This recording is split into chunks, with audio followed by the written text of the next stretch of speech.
Karachi water and sewerage corporation के बाशौर मुलाजमीन मजदूरों के लिए खुशखबरी। पीपल्स पार्टी के झेली तंजीम पीपल्स लेबर ब्यूरो कराची के सदर असलम समू की एमडी वाटर बोर्ड से मुलाकात, जिसमें वाजबात की अदायगियों का सिलसिला शुरू हुआ।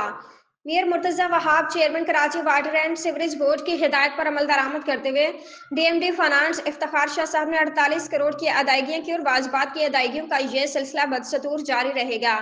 ब्यूरो कराची के सदर असलम समू की मेयर कराची से मुलाकात में वाजबात की अदायगियों के सिलसिले को जारी रखने और मजदूरों के दीगर मामलात में पेशरफ्त, मुलाजमीन मजदूरों की promotion, time scale promotion, medical की बेहतरीन सहूलियात और वाटर एंड सीवरेज कॉरपोरेशन के मजदूरों की इमारात पर बात हुई और बहुत जल्द आपके मसाइल हल की जानिब असलम समू साहब ने वाटर बोर्ड के मसाइल पेश किए, जो मीर कराची चेयरमैन मुर्तजा वहाब ने मंजूर कर लिए।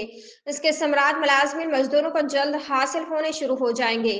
पीपल्स लेबर ब्यूरो ईस्ट के deputy general secretary, peoples labour union के senior vice president Ashfaq Awan ने असलम समूह का वाटर बोर्ड के मुलाजमीन और मजदूरों की जानिब से शुक्रिया अदा किया।